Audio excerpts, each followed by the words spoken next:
요나가 매우 싫어하고 성내며 여호와께 기도하여 이르되 여호와여 내가 고국에 있을 때에 이러하겠다고 말씀하지 아니하였나이까. 그러므로 내가 빨리 다시스로 도망하여 싸우니 주께서는 은혜로우시며 자비로우시며 노하기를 더디하시며 인애가 크시사 뜻을 돌이켜 재앙을 내리지 아니하시는 하나님이신 줄을 내가 알았음이니이다. 여호와여 원하건대 이제 내 생명을 거두어 가소서. 사는 것보다 죽는 것이 내게 나음이니이다 하니 여호와께서 이르시되 내가 성내는 것이 옳으냐 하시니라. 감정선을 재설정하라라는 제목으로 귀한 말씀 나누겠습니다. 우리는 관계 속에서 나의 감정을 다루거나 스스로 통제하는 데 있어서 내 의지대로 되지 않는 것을 우리는 경험하게 됩니다. 그래서 요즘 TV 프로그램을 보면 부모와 아이의 관계, 그리고 부부간의 이해와 공감이 충돌되는 과정, 그리고 고부간의 갈등, 여러 가지 이런 심리적인 이런 상담 프로그램들을 우리는 많이 보게 됩니다.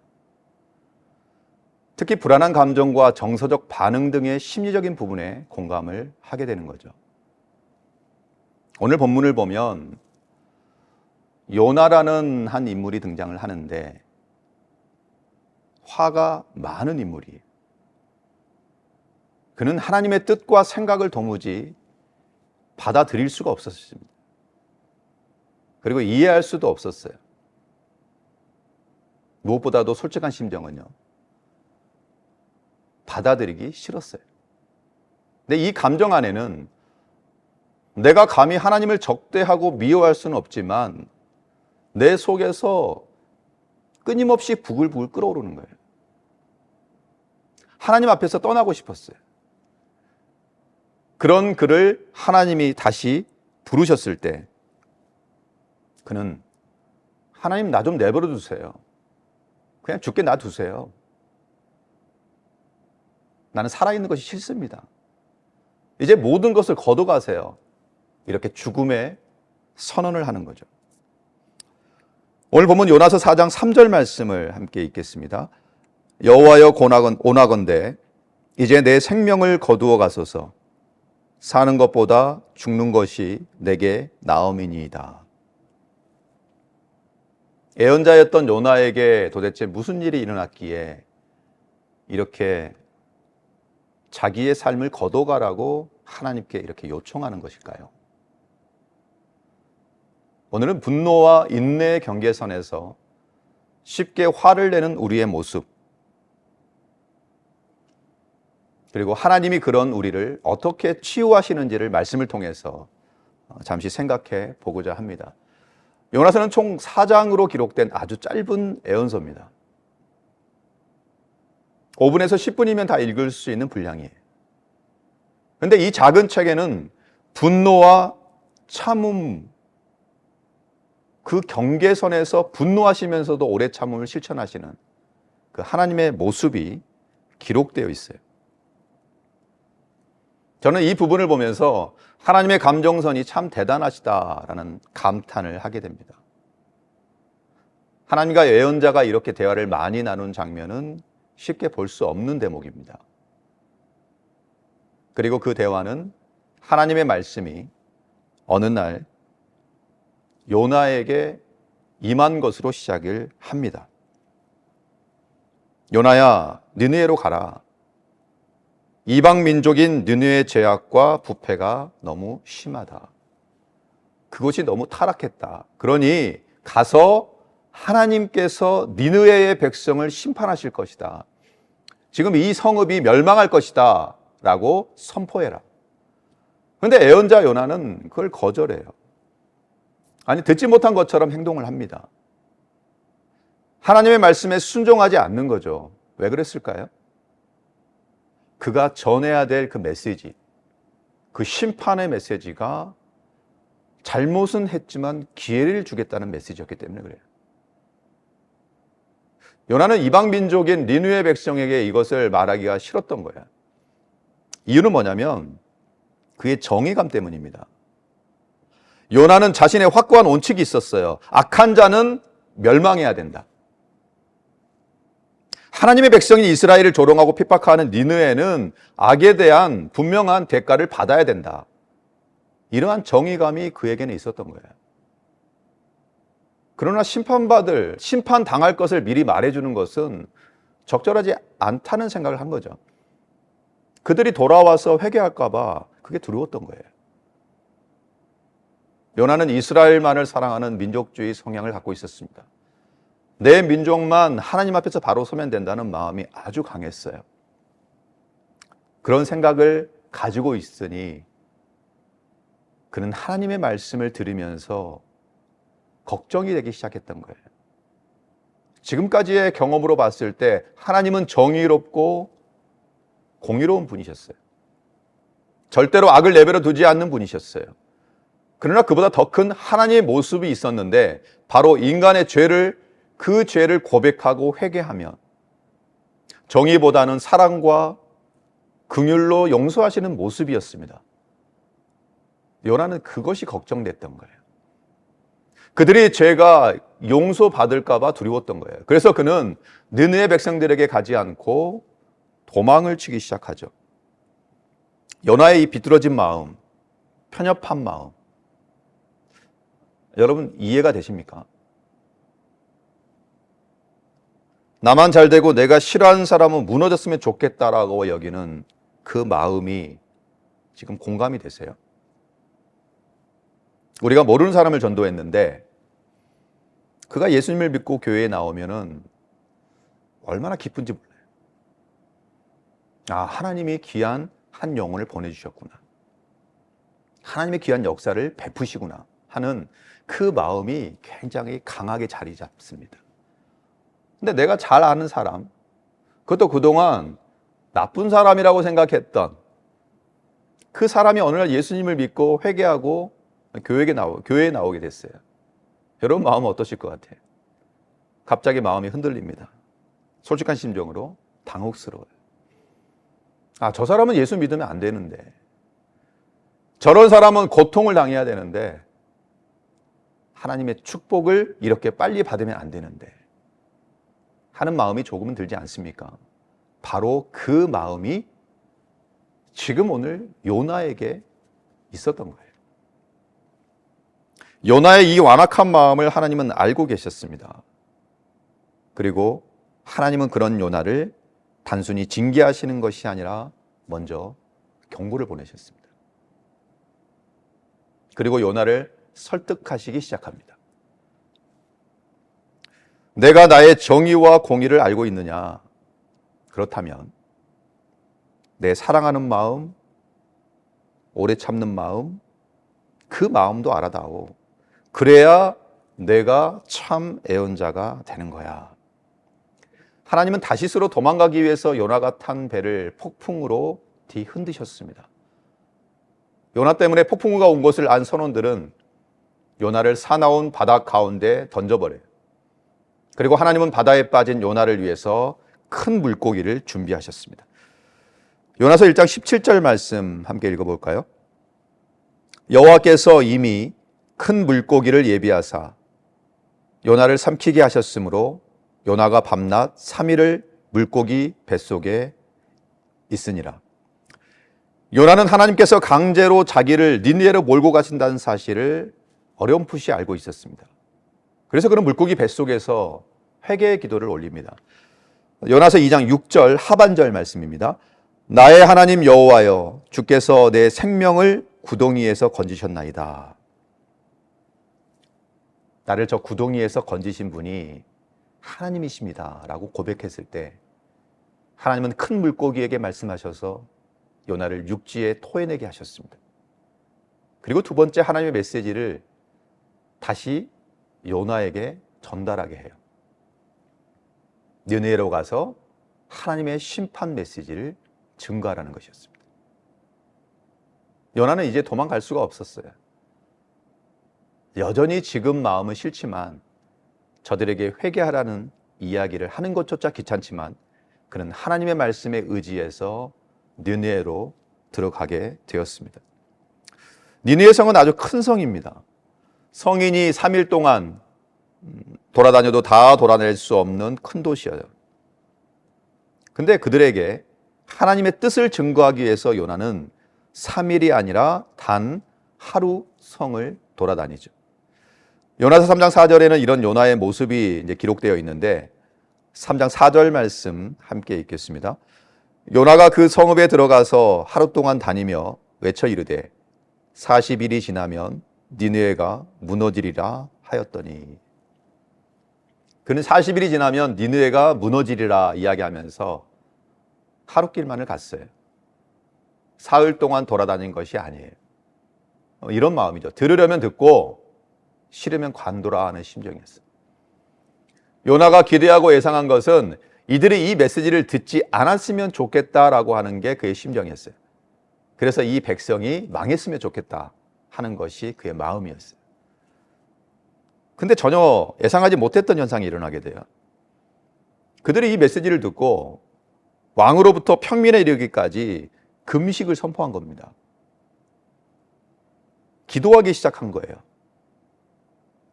베옷을 입고 죄를 뒤집어 쓰고 회개하기 시작합니다. 요나에게는 이게 큰 충격이었어요. 아니, 니느웨 백성들은 내 말을 듣고 저렇게 회개를 해버리면 어떡해. 그리고 그보다 더 큰 충격은 하나님이 이 회개를 받으시고 심판의 메시지를 거두어 가겠다고 하신 거예요.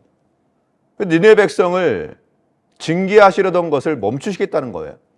이런 하나님의 용서가 요나에게는 큰 충격이었던 거죠. 그래서 그는 하나님 앞에 투정을 부립니다. 하나님은 자비로운 분이시고 은혜로운 분이십니다. 용서의 하나님이십니다. 내가 그래서 니네 안 오려고 했던 겁니다. 하나님의 자비 때문에 요나는 화가 난 거예요. 이 요나의 마음에 여러분 이해가 가세요? 요나는 자신의 생각이 지금 존중받지 못하다는 생각이 그의 마음을 지배했어요. 하나님이 내 생각과는 상관없이 하나님의 뜻을 이루시는 것 같은 거죠. 아무리 하나님의 사랑이라고 해도 정의를 먼저 행하시고 사랑하셔야 된다는 마음이 그가 가지고 있었던 마음이죠. 결국 그런 마음에 하나님께 화를 낸 겁니다. 처음부터 요나는 자기 속에 있는 분노를 하나님께 직접 대항하며 대들 수는 없었습니다. 왜냐하면 하나님이 어떤 분이신지를 알고 있었기 때문에. 그래서 하나님의 계획이 마음에 들지 않을 때 그가 한 일은 한 가지였어요. 도망치는 일이었습니다. 하나님이 하라고 하셔서 불순종하는 것이었습니다. 분노와 두려움이 묶이면 이렇게 도망치게 돼요. 사랑하는 성도 여러분, 분노는 사람을 불안하게 만듭니다. 분노로 인간관계가 깨지게 됩니다. 사탄이 우리에게 가르쳐 주는 것이 바로 계속 분노하라는 거예요. 화를 내라는 거예요. 싸우라는 거예요. 그리고 우리에게 거짓을 가르칩니다. 그래서 이 분노는 우리가 바르게 조절하지 않으면 안 되는 거예요. 우리나라에만 있는 질병이 있어요. 바로 화병이에요. 화병은 한의학 용어로 억울한 감정이 가슴 속에 쌓여 병으로 발전한 상태, 이렇게 정의합니다. 속에 있는 분노를 표출하지 않고 표현하지 않고 차곡차곡 쌓아놓다가 어느 날 터지는 것이 화병이에요. 근데 이와는 반대로 함부로 화를 내면서 생기는 질병도 있어요. 그것은 분노 조절 장애입니다. 분노의 강도를 조절할 수 있는 능력이 없을 때 생기는 질병이에요. 그래서 분노가 이 두려움과 만나면은요, 무력해집니다. 자기 정체성이 사라지게 됩니다. 그것 때문에 사람들로부터 비난을 받을까 봐 도망가게 돼요. 또한 분노가 너무 쉽게 함부로 터지게 되면 남을 비난하고 조롱하고 남에게 깊은 상처를 남겨주게 됩니다. 여러분의 매일매일 아침은 어떠십니까? 분노하면서 일어나십니까? 아니면 감사한 마음으로 일어나십니까?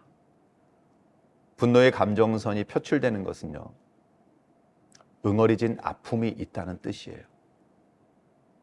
반대로 감사하며 일어난다는 것은요, 분노가 사라지는 하나님의 은혜를 입었다는 뜻입니다. 분노한다는 것은 인간의 기본적인 감정이죠. 악에 대해서 분노해야 되고 잘못된 것에 대해서 분노하는 것은 이것은 바른 겁니다. 하나님도 그러셨고 예수님도 그러셨어요. 믿음의 선배들도 그랬습니다. 그것은 좋은 분노예요. 역사를 변화시키는 분노입니다. 근데 지금 이야기하는 것은 이러한 분노가 아니에요. 제어하지 못하고 다른 사람에게 상처를 주는 분노를 말하고 있는 겁니다. 그렇다면 하나님은 요나의 분노를 어떻게 치유하셨을까요? 또한 하나님은 우리의 분노를 어떻게 치유하실까요? 첫 번째, 하나님은 요나를 대화 상대로 부르셨어요. 우리는 보통 자존감이 망가질 때 분노하게 됩니다. 그런 점에서 상대를 대화의 상대로 이렇게 세우는 것은 매우 중요해요. 하나님은 요나를 불러 물으십니다. 4장 4절 말씀입니다. 여호와께서 이르시되 내가 성내는 것이 옳으냐? 화내고 있는 내게 매몰당하지 말라는 이야기예요.